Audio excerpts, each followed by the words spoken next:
말씀을 가지고 내게 응답하소서라는 제목으로 말씀 나누었으면 좋겠습니다. 어느 시골에 있는 농사를 짓는 농부가 예수를 믿게 되었습니다. 예수를 믿는데도 너무 가난했습니다. 그 가난한데 어느 날 몸에 병이 찾아왔습니다. 가난하고 병들고 산골 시골이고 그래서 너무 외로웠습니다. 아무도 찾아와 주지 않았습니다. 자기가 아픈지도 사람들이 모르고 자기가 이렇게 힘들어하는지 사람은 몰랐습니다. 그래서 그가 이제 예수를 믿게 되었기 때문에 성경을 그래도 한번 읽어볼 마음이 생긴 것 같습니다. 성경을 읽다가 누가복음 16장 말씀을 읽게 되었습니다. 거기에는 거지 나사로와 부자의 이야기가 있었습니다. 거지 나사로와 부자의 이야기를 읽는데 그 거지 나사로가 꼭 자기인 것 같은 거예요. 그 거지 나사로가 부잣집 대문 앞에서 부잣집에서 나오는 음식 부스러기를 얻어먹는, 그래서 부잣집에 자라고 있는 돼지나 개보다도 자기 인생이 못한 것 같은, 그런데 자기가 또 병들었어요. 그렇게 가난한 거지는 그렇게 가난하고 병들어 죽었어요. 그래서 장사를 지냈는데 그게 꼭 자기 이야기 같은 거예요. 너무 그 말씀을 읽으면서 처음에는 너무 마음이 아팠어요. 그런데 어느 순간에 그 이야기가 자기 이야기인 걸 깨닫고는 어떻게 하나님이 내 이야기를 이렇게 성경에 써놓았지? 라는 생각이 들게 되었어요. 자기 이야기가 성경에 있는 거예요. 그런데 그가 읽으면서 은혜가 되는 거예요. 부자는 죽어서 지옥에 갔는데 가난한 거지 나사로는 천국에 간 거예요. 그러면서 그가 소망이 생기는 거예요. 이 세상에서는 아무도 나를 알아주지 않고 내가 가난하고 병들고 외롭게 살다가 죽지만 그래도 저 천국에 계신 하나님이 나를 알아주시고 있구나. 하나님이 나를 아시는구나. 그런데 부자는 이 땅에서 그렇게 떵떵거리고 호화롭게 살아도 하나님이 그를 모르시는 거예요. 하나님이 몰라주시는 거예요. 그게 그에게 너무 큰 위로가 되고 힘이 되어서 또 질병에서 고쳐지고 또 하나님이 나를 아신다고 생각하니까 삶이 그렇게 또 보람 있고 즐거워서 그렇게 또 믿음으로 살았다 하는 그런 이야기입니다. 성도가 말씀에 은혜 받을 때가 언제예요? 성도가 말씀에서 은혜 받을 때는 앞에 쓴 사람이 말재주가 좋아서 은혜 받는 그런 때가 있나요? 그건 순간이에요. 들을 때는 참 좋은 말인데 지내놓고 나면 까맣게 잊어버려요. 그런데 그 앞에 선 설교자의 말재주 때문에 내가 은혜 받는 것이 아니고 그 말씀이 내 이야기일 때, 저 목사님이 어떻게 내 사정을 저렇게 잘 알고 내 이야기를 하고 있지? 이런 마음이 들 때 사람은 그게 은혜가 되는 거예요. 왜? 내 얘기를 하고 있거든요. 남의 얘기가 아니라 내 이야기, 지금 나한테 이야기를 하고 있거든요. 여기에 많이 여러 사람들이 앉아 있지만 이 중에서 하나님, 이건 나에게 하는 소리야. 그럴 때 그것이 정말로 은혜가 되는 거예요. 나 자신에게 들려질 때. 오늘 우리가 읽은 이 말씀은 다윗의 이야기예요. 다윗의 시인데요, 그냥 시가 아니죠. 우리가 생각하듯이 시 고상한 마음으로 하늘을 보고 저 구름을 보고 지은 그런 시가 아니고, 다윗은 지금 자기의 삶을 하나님 앞에 그대로 고백하고 있는 거예요. 그게 정말로 하나님 앞에는 굉장한 믿음의 기도가 되거든요. 기도할 때 미사오구 넣고 아주 고상한 표현 넣고 사자성어 넣고 이렇게 할 때 하나님이 감동되는 것이 아니고 우리의 삶을 그대로 내 마음에 있는 지금이 아프고 복잡하고 외롭고 힘들고 쓸쓸한 이 마음을 그대로 표현할 때, 하나님, 나 지금 많이 힘들어요. 하나님, 지금 나 많이 속상해요. 하나님, 나 하나님한테 삐졌어요. 하나님은 왜 나한테 말씀 좀 안 해주시나요? 하나님 요즘 나 많이 힘들어요. 이렇게 자기 솔직한 마음, 아니면 기쁨의 마음, 그런 걸 솔직하게 털어놓을 때에 하나님이 그걸 보고 기뻐하시는 것이지, 뭐 우주 만물을 지으시고 전능하시고 뭐 이런 미사오구를 붙였다고 하나님이 감동받는 것이 아니지요. 지금 다윗은 무슨 이 배경인지는 정확하게 모르지만 상황이 아주 목숨이 왔다 갔다 하는 절체절명의 상황, 가난과 궁핍이 그에게 찾아온 거예요. 그런 상황에서 그가 지은 시예요. 그래서 본시는 다윗의 믿음과 신앙의 깊이가 얼마인지를 잘 우리에게 나타내 주는 그런 시 중에 하나입니다. 사람의 진면목을 알 수 있을 때는 언제입니까? 저 사람의 참 사람됨을 정확하게 평가할 때가 언제라고 생각하십니까? 그 사람의 사람됨을 평가할 때는 그 사람이 잘 나가고 그 사람이 배부르고 그 사람이 사람들에게 박수 받을 때가 아니고, 그 사람이 위기가 왔을 때, 그 사람의 삶에 고난이 왔을 때 그 사람이 어떤 말을 하고 어떤 행동을 하느냐가 그 사람의 진면목을 볼 수 있는 거예요.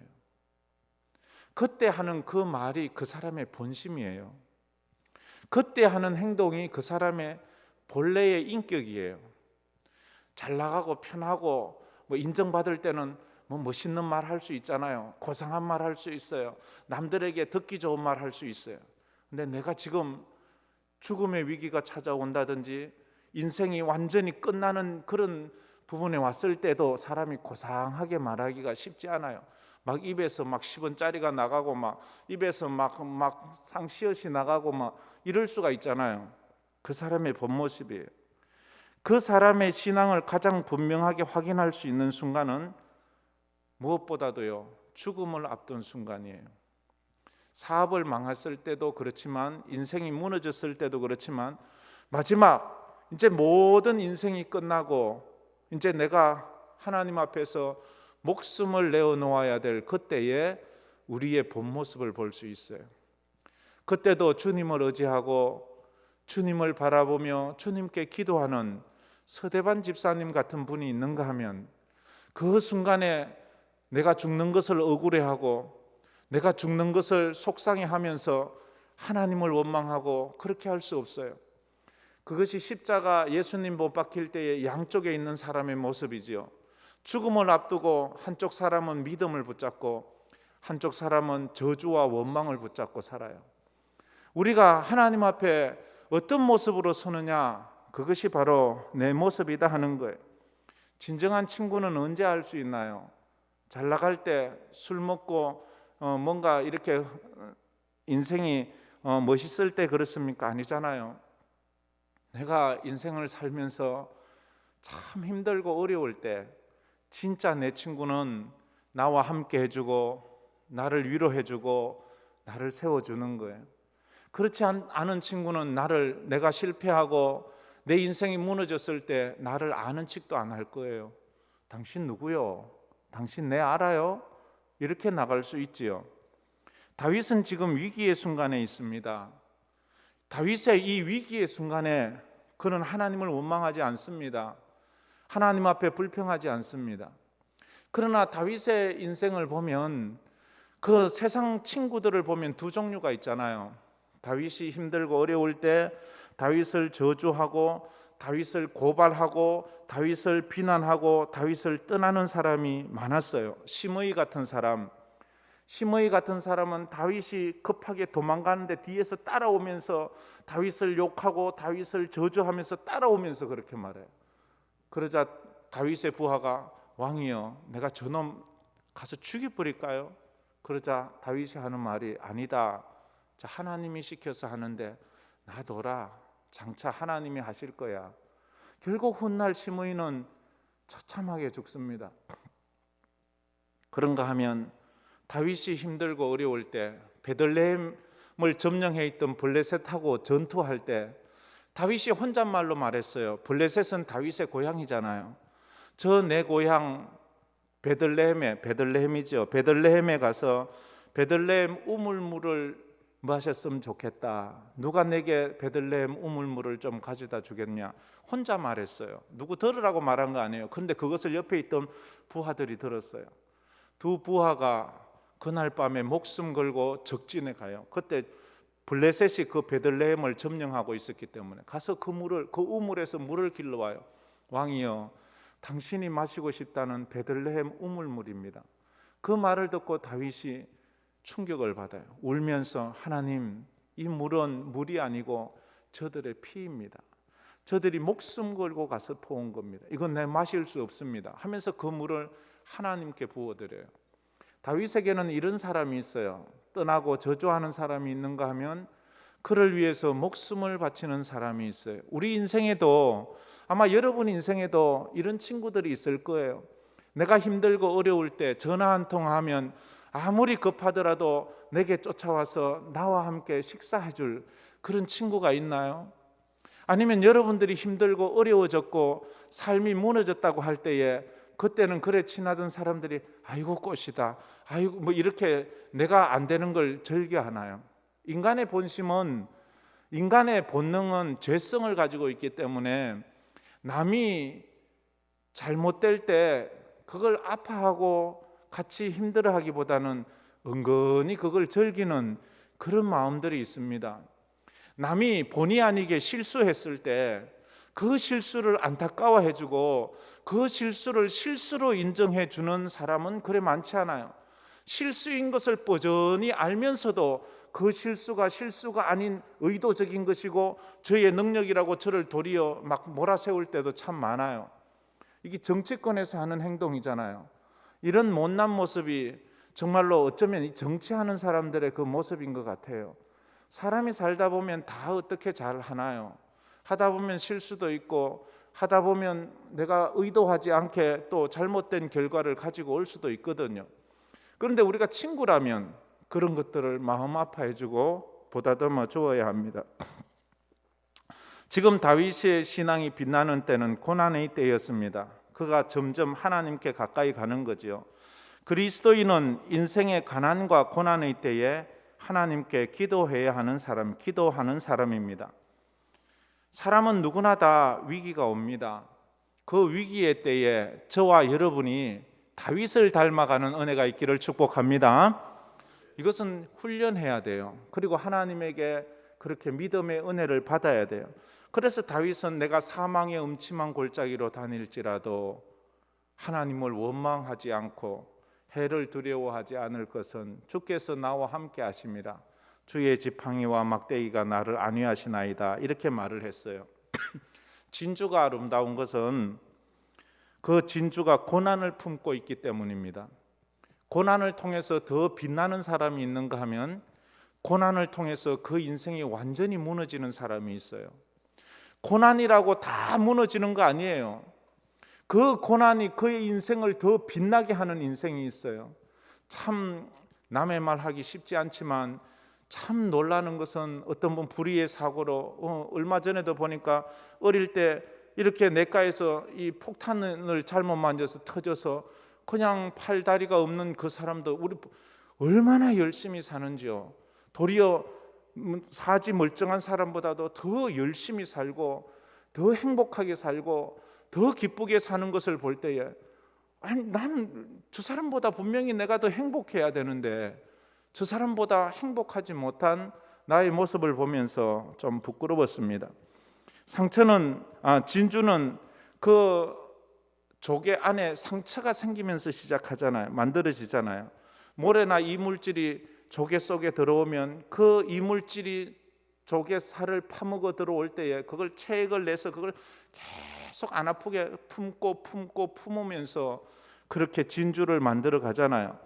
우리가 아름다운 인생을 만들어 가잖아요. 진주의 가치는 그래서 그 속에 조개 속에 들어온 진주의 크기에 따라서 값어치가 달라요. 클수록 값어치가 있잖아요. 그런데 크기만 하다고 값어치가 있는 것이 아니고요. 그것이 둥글수록 또 값어치가 있대요. 또 둥글다고 다 값어치가 있는 것이 아니고 그 진주가 맑을수록 그것이 더 값어치가 있대요. 우리 인생에 무슨 상처가 왔어요. 그 상처가 내 속에 들어왔을 때 이걸 갖다가 자꾸만 버리려고 하지 말고, 이걸 갖다가 막 저주하려고만 하지 말고, 그 조개가 진주를 품듯이 내가 주님 앞에서 그걸 자꾸 믿음으로 품는 거예요. 품으면서 그것을 잘 이렇게 예쁘게 다듬어 갔을 때 내 인생의 고난의 순간이 하나님 앞에는 귀하고 믿음의 순간이 될 수 있다 하는 거예요. 이런 인생을 산 사람은 성경에 너무 많잖아요. 요셉 같은 인생이잖아요. 요셉은 그의 인생의 고난이 그를 삐뚤게 만들지 않았습니다. 그를 모나게 만들지 않았습니다. 그를 불평과 불만과 적개심의 사람으로, 복수심의 사람으로 만들지를 않았습니다. 그의 고난은 그로 하여금 더 거룩한 사람으로, 하나님을 닮는 사람으로 그렇게 빚어갔어요. 어떻게 요셉은 그랬을까요? 부모 형제 아무도 없고 그를 아는 사람 단 하나 없는 딴 고향도 아니고 완전 타국 이방 나라에 가서 그가 어떻게 그런 고귀한 인품과 성품을 가질 수 있었을까요? 이런 사람은 대단한 거 아니에요? 룻과 같은 여인, 모압 지방의 이방 여인이 예루살렘에 들어와서 이방 나라에 와서 어떻게 그 여인이 믿음의 여인이 되느냐 말이에요. 그렇게 모든 사람들이 그를 존경하고 이방 여인을 멸시하고 이방인이면 개취급을 하는 그런 유대 사람들 사이에서 어떻게 그렇게 존경받는 인생을 살 수 있나요? 그가 그의 아픔의 인생, 남편 일찍 죽고 홀로 된 시모를 모시면서 그가 어떤 삶을 살았기에 그 마을 사람들이 그를 그렇게 존경하고 메시아의 조상이 될 수 있었을까요? 우리는 우리가 당하고 있는 이 아픔을 인생의 불행이라고 생각하지 말고 하나님께서 내 속에 진주의 씨앗을 심어 주었다 생각하고 내가 이 아픔을 잘 보듬어서 믿음으로 이 진주를 아름답게 만들어 하나님 앞에 내어놓을 때에 하나님께서 그것 보고 야, 너 참 멋있다. 네 인생 진주 같다. 네 인생 참 멋있게 잘 이렇게 예쁘게 만들었구나. 삐뚤삐뚤하고 불평스럽게 한 것이 아니고 그렇게 만들었구나. 그렇게 칭찬 듣는 여러분 되기를 주의 이름으로 축복합니다. 다윗은 적들에게 쫓기던 시절 먹을 것이 없었던 적이 있었던 것 같습니다. 오늘 말씀해 보면 여호와여 나는 가난하고 궁핍합니다. 가난하고 궁핍하대요. 아무 먹을 것이 없대요. 얼마나 배고팠으면 이런 표현을 할까요? 이런 말이 있잖아요. 우리나라에도 눈물 젖은 빵을 먹어보지 못한 자는 인생을 논하지 말아라. 참 먹을 것이 없어서 배고파 보지 못한 사람은 인생을 논할 자격이 없대요. 인생을 살면서 한번 정말로 쓰디쓴 고난의 눈물을 보지 않고 정말로 너무너무 외로운 밤을 지새우지 않은 자는 인생이 얼마나 귀하고 인생이 얼마나 가치 있다는가를 모른다는 거예요. 이 다윗은 그런 인생을 살았습니다. 하나님 앞에 너무 먹을 것이 없어서 이렇게 기도하는 것 같잖아요. 하나님 먹을 것이 없어요. 하나님 배가 너무 고파요. 배가 너무 고파서 겨울이면 고드름 깨먹었다는 그런 이야기를 가끔 듣잖아요. 우리 어른들에게서. 그런 가난한 시절을 보내는 그런 사람들을 이해하지 못하잖아요. 우리 배부른 사람들은. 모든 인간적인 방법과 수단이 사라진 상황에서 오직 하나님 한 분밖에는 다른 길이 없는 그런 상황. 스펄전은 이런 상황을 이렇게 표현했습니다. 우리가 당하는 비극적이고 절망적인 상황은 하나님의 긍휼을 불러온다라고 말해요. 인간이 당하는 비극적이고 절망적인 그런 상황은 하나님의 긍휼을 불러오는, 하나님의 긍휼을 경험하는 시간이다, 이렇게 말합니다. 쉽게 말해서 한나가 인생이 당하는 비극적인 상황, 절망적인 상황까지 가서 거기서 하나님 앞에 부르짖다가 하나님의 긍휼을 경험하게 되는 거예요. 그러면서 다윗은 이런 가난과 궁핍의 때에 하나님께 기도를 하는데, 오늘 우리가 읽은 말씀에 보면 다윗이 4가지 기도 제목을 가지고 있어요. 한번 여러분들에게 적용시키면서 여러분도 힘들고 어려울 때 이 4가지 기도를 가지고 한번 기도해 보세요. 첫 번째는 우리가 2절 말씀에 이렇게 기도해요. 나는 경건하오니 내 영혼을 보존하소서. 하나님, 내 영혼을 보존해 달라고 기도합니다. 다윗은 지금 가난과 궁핍에서 먹을 것을 구하지 않았습니다. 가난과 궁핍과 외로움 속에서 평안을 구하지 않고요. 첫째가 하나님, 내 영혼을 좀 붙잡아 주세요. 내 영혼을 지켜주세요 하는 거예요. 모든 것을 다 얻고 다 지켜도 영혼을 잃어버리면 그게 무슨 의미인가요? 부자가 농사를 지어 창고에 들이고 다시 창고를 지어 거기도 가득 채우고 하는 말이 내 영혼아 이제 먹고 마시자 하잖아요. 그때 주님이 찾아와서 이 어리석은 자야, 내가 오늘 네 영혼을 부르면 네가 모아놓은 그 창고에 있는 그 많은 재물이 네 것이 되겠느냐. 우리가 음식을 구하는 것보다도 더 중요한 것이 내 영혼을, 그래서 예수님도 내 영혼을 아버지께 맡기나이다 하죠. 우리가 이 땅을 살아가면서 가장 소중하게 여겨야 할 것은 내 물질도 아니고 내 명예도 아니라 내 영혼이에요. 하나님 앞에 섰을 때 우리가 내놓아야 될 것은 우리의 물질을 내놓는 게 아닙니다. 내 명예를 내놓는 것이 아닙니다. 하나님 앞에 마지막으로 우리가 내놓을 수 있는 것은 우리의 영혼이에요. 내 영혼이 하나님 앞에 믿음으로 서 있느냐, 그걸 보는 거예요. 지금 다윗이 얼마나 가난했는지, 내가 이렇게 가난하다가 굶어 죽을 수도 있겠구나 하는 그런 생각을 했는지 모르겠지만, 그가 하나님 앞에 먼저 구하는 것이 하나님, 내 영혼을 좀 지켜주세요 라고 그렇게 말하고 있습니다. 영혼을 잃고 얻은 부는 가치가 없습니다. 영혼을 잃어버리고 얻은 부와 권력도 아무런 의미가 없습니다. 그런데 사단은 우리에게 너의 보이지 않고 의미 없는 영혼을 팔고 네가 이 땅에서 부귀영화를 누리라고 말하잖아요. 예수님께서 40일 금식하시고 난 다음에 사단이 예수님에게 찾아와서 요구했던 게 그거잖아요. 돌로 떡을 만들으라고. 저 떡으로 네 영혼을 팔라는 말이에요. 그때 예수님이 뭐라고 해요? 사람이 떡으로만 사는 것이 아니라 하나님의 입으로 나온 모든 말씀으로 살 것이라고. 그러자 또 사단이 예수님을 높은 성전에 데리고 가서 거기서 뛰어내리라 그러잖아요. 그러면 천사들이 와서 네 발이 땅에 닿지 않도록 받아주면 사람들이 너를 보고 와, 인기가 좋아질 것이라고 하죠. 네 인기를 사기 위해서 영혼을 팔라는 거예요. 그래도 주님께서 그걸 거부하자 그것도 마귀는 예수님을 높은 산에 데리고 가서 천하만국을 보여주면서 사단에게 절을 하면 천하만국을 너에게 주겠다고 하잖아요. 그때 예수님께서 주 너의 하나님을 시험하지 말라, 사단아 떠나라, 그렇게 말하지 않습니까? 우리에게도 이런 유혹들이 옵니다. 시험들이 옵니다. 네 영혼을 팔아, 이 땅에서 부귀영화를 네가 살 수 있으면 사라고 말합니다. 그때 우리 성도들은 그때 우리 영혼을 더 귀하게 여겨야 돼요. 잠시 있다가 없어질, 잠시 살다가 사라질 안개 같은 이 생명을 위해서 영생을 버리는 어리석은 인생을 살아서는 안 된다는 거예요. 가룟 유다는 순간에 자기의 삶의 평안과 명예를 위해서 그 삶을 위해서 예수님을 은30에 팔아버리지 않습니까? 그 어리석은 인생을 살아요. 또 다윗이 두 번째로 기도한 것이 3절이에요. 주여 내게 은혜를 베푸소서, 내가 종일 주께 부르짖나이다. 다윗이 종일 부르짖는 기도 제목이 뭔가 하면 하나님 내게 은혜를 베풀어 주세요.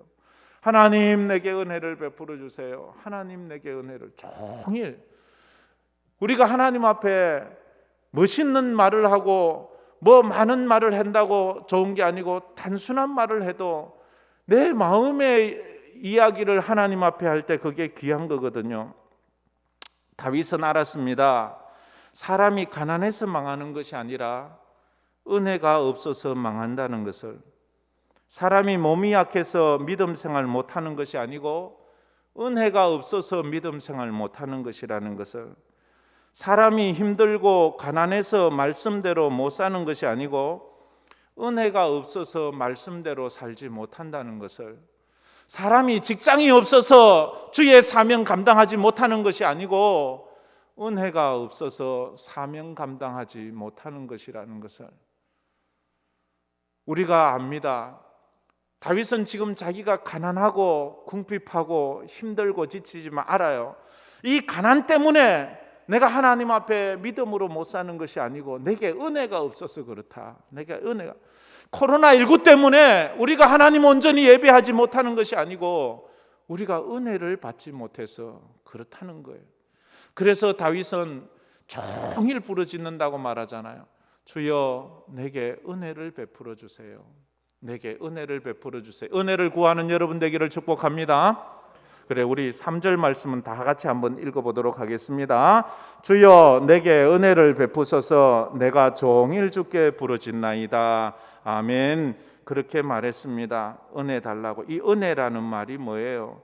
뭐 더 쉽게 말하면 믿음을 주세요, 성령 충만함을 주세요 하는 그런 말이죠. 세 번째 기도 제목은 주여 4절에 주여 내 영혼을 기쁘게 하소서. 주여 내 영혼이 주를 우러러 보오니 주여 내 영혼을 기쁘게 해달라고. 내 육신을 기쁘게 해달라는 게 아니에요. 내 육신을 기쁘게 해달라는 말이 아니라 내 영혼을 기쁘게. 영원한 참 기쁨은 우리 자신을 하나님께 드릴 때 참 기쁨이 있는 거 아닙니까? 마리아가 참 기쁨을 얻었던 순간은 그 향유 옥합을 깨트려 주님께 부어 드릴 때 그는 기쁨을 누릴 수가 있었습니다.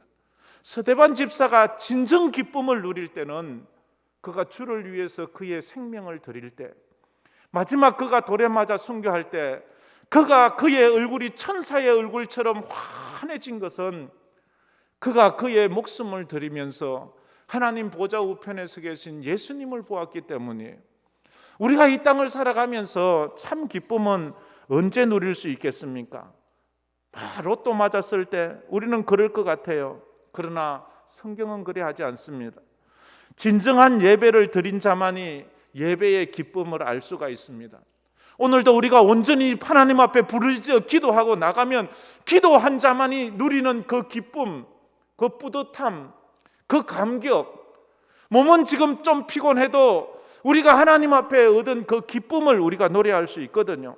하나님 앞에 헌신하고 하나님 앞에 봉사한 자는 그 헌신과 봉사의 기쁨이 얼마나 큰지 우리는 안다는 거예요. 다윗은 알았어요. 자기가 지금 가난하고 궁핍한 것 때문에 마음의 기쁨을 잃었는지 모르겠어요. 그렇잖아요. 그럴 수 있잖아요. 그런데 마음에 기쁨이 없는 자기 자신을 보니까 이게 지옥이에요. 마음에 기쁨이 없다는 것은 지옥이에요. 마음에 기쁨만 있다면 우리가 어디 있든지 그곳이 천국이에요. 내 영혼이 온종일 중한 죄짐 벗고 보니 슬픔 많은 이 세상도 천국으로 화하도다. 그렇잖아요. 이 세상에 슬픔이 있냐 없냐 이게 중요하지 않아요. 내 영혼이 내 마음에 기쁨이 있느냐 하는 것이 중요하다 하는 것입니다. 그래서 느헤미야도 말했죠. 여호와로 인하여 기뻐하는 것이 너희의 힘이다. 네 힘이 어디에서 나오는 줄 아느냐? 밥 먹고 물질이 있어서가 아니라 네 속에 여호와로 인하여 기뻐하는 기쁨이 있으면 네게 힘이 나온다는 거예요. 그래서 데살로니가 전서에서도 바울은 말했죠. 항상 기뻐해. 빌립보서에서도 말했어요. 주 안에서 기뻐하라. 내가 다시 말하노니 기뻐하라. 기쁨을 잃으면 믿음을 잃는 거예요. 기쁨을 잃으면 은혜를 잊어버리는 거예요. 우리가 어쨌든 기뻐하라고 말합니다. 여러분 기쁨을 잃지는 않았습니까? 기쁨을 잃었다면 오늘 다윗처럼 여호와여 주여 내 영혼을 기쁘게 해주세요. 기쁘게 해주세요. 그렇게 기도하는 은혜가 있기를 바랍니다. 이 마지막으로 이제 그가 기도하는 것은 7절 말씀이에요. 7절 말씀 다 같이 한번 7절 읽어보겠습니다. 나의 환난 날에 내가 주께 부르짖으리니 주께서 내게 응답하시리이다. 아멘. 내가 환난 날에 부르짖게 해주세요. 그리고 주님 응답해 주세요 라고. 주님 응답해 주세요. 기도는 내가 하는 것 같지만 내 속에 성령께서 내가 기도하게 하실 때 기도하는 거예요. 우리는 경험하지 않습니까? 그렇게 기도하려고 해도 기도가 안 될 때가 있잖아요. 그런데 어느 순간에 기도가 막 저절로 될 때가 있잖아요. 내 속에서 성령께서 역사하실 때 가능한 거예요. 로마서 8장 26절에 우리가 마땅히 기도할 바를 알지 못하나 오직 성령이 말할 수 없는 탄식으로 우리를 위하여 간구하시는, 우리 속에 있는 성령께서 나를 위해서 기도해 주실 때 우리가 그 성령의 은혜를 받아서 우리가 부르짖어 기도할 수 있다는 거죠. 그리고 우리가 이렇게 기도하면 하나님은 응답해 주신다는 응답에 대한 확신이 있어야 하는 겁니다. 말씀이 믿어지면 기적이 일어납니다. 기도 응답에 대한 확신이 생기면 기도에 기적이 일어나는 것입니다. 하나님의 선하심에 대한 확신은 하나님에 대한 신앙의 기초입니다. 그래서 이 확신, 이 믿음, 이것을 사단은 흔들어요. 에덴 동산에서도 아담 하와를 흔든 것은 하나님에 대한 믿음을 흔드는 거예요. 아니야, 하나님 거짓말쟁이야. 니들이 선악과 따먹으면 눈이 밝아 하나님처럼 될 건데 그거 하나님 싫어해서 그래. 하나님에 대한 의심을 하게 만들고 하나님에 대한 불신앙으로 나가게 만들어요. 자꾸만 세상적인 소리에 귀를 기울이게 만드는 거예요. 우리로 하여금 하나님의 말씀에 대해서 의심하게 하는 그것은 마귀의 소리입니다. 그래서 우리가 그것을 물리쳐야 합니다. 우리에게 하나님의 선하심에 대한 확신만 있다면 어떤 상황에서도 흔들리지 않는 믿음을 가질 수 있습니다. 하나님에 대한 믿음이 있는 사람은 하나님께 기도합니다. 하나님께 기도하는 사람은 우리가 오늘 본 대로 정말로 내 영혼을 지켜주옵소서, 주여 내게 은혜를 베풀어 주옵소서, 주여 내 영혼을 기쁘게 하여 주옵소서, 주여 환난 날에 주께 부르짖게 하여 주옵소서, 주여 내게 응답하여 주시옵소서. 그래서 기도는 하나님이 우리에게 주신 가장 귀한 선물이에요. 이게 뭐예요? 인간에게 주신 가장 귀한 게 뭐예요? 뭐 많지만 그게 언어적 능력이잖아요. 우리의 마음을 표현한, 우리가 소리는 못 내도 뭐 또 말 못하는 벙어리, 그걸 뭐라고 하나요? 말 못하는 사람이 있잖아요. 그런 사람은 기도 못하나요? 마음으로 말할 수 있잖아요. 우리가 하나님 앞에 대화할 수 있는 이것은 하나님이 주신 가장 큰 선물이에요.